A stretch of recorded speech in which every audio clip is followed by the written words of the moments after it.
the UpCo Studios in Oklahoma City. This is an OSU update with Kyle Fredrickson. I'm Jenny Carlson. All right, Kyle, craziness up at OSU it seems. And there's really not much drama on the field when the Cowboys are playing, but off the field it seems like drama is hard to avoid these days. Last week, Boone Pickens talks to the Austin American-Statesman, says basically I support OSU, but he doesn't say anything directly supporting Mike Gundy.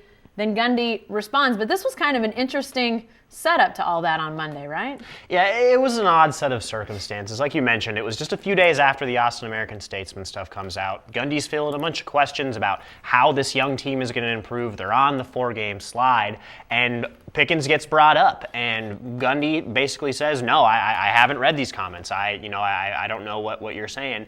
Well, someone went ahead and read them to him, and his reaction was certainly a little bit startling. You know, he basically said, I don't really care what anyone thinks about me. I don't care if people like me. I'm here to do my job. And that wouldn't really raise any eyebrows if it were anyone else. But when we're talking about Boone Pickens, when we're talking about the guy whose name is on the stadium, it has to make you wonder about the relationship between these two guys.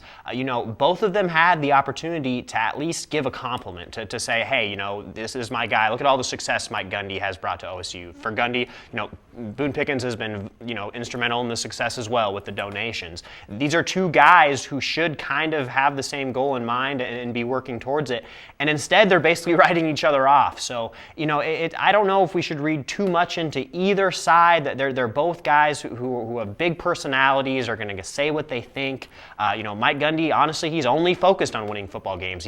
Maybe he shouldn't be all that concerned about what people are saying about his program. But when it comes to stuff like this, it's probably good to put on that PR face, and say the right things, especially at a time when the team is kind of sinking. Yeah, if they were 10-1 or something like that, maybe it's different. But, I got to thinking yesterday about the fact that it was a couple years ago that there was some brewing sort of animosity between Mike Gundy and Mike Holder as it related to scheduling and some other things. That seems to have maybe eased a little bit. But now this Gundy-Pickens thing is rearing its ugly head. What does all of this mean ultimately? It's hard to say, and you're right. Points back to scheduling. There's been some other kind of little tiffs in the past about these two guys. Before the Florida State game, Mike Gundy said, would you rather tee off from the ladies' tees or would you rather, go off the back tees? And then Boone Pickens says, we want to play in this game. We don't want to play the Savannah State. So it just causes a little bit of tension there. The pressure to win those OU games has always been very high. Mike Gundy is 1-8 in those games. So there's a lot of different factors that go into it.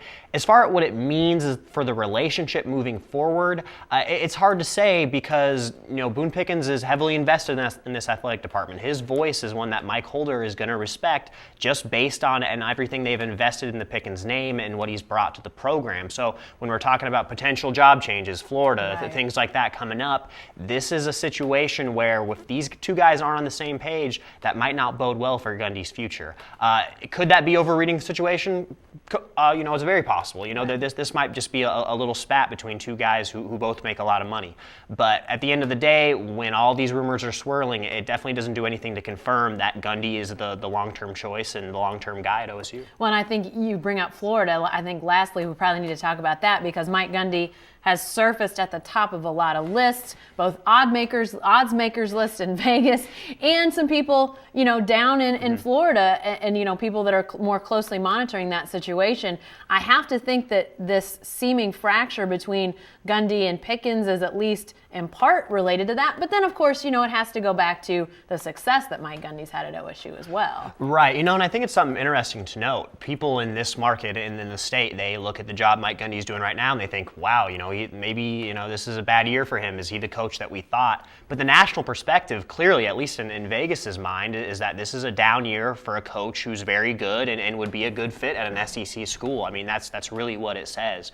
So, when we look at Gundy's possibility of going to Florida, there's a lot of things that he would like. He even mentioned it in the press conference. He doesn't have to recruit as hard. They're in the SEC.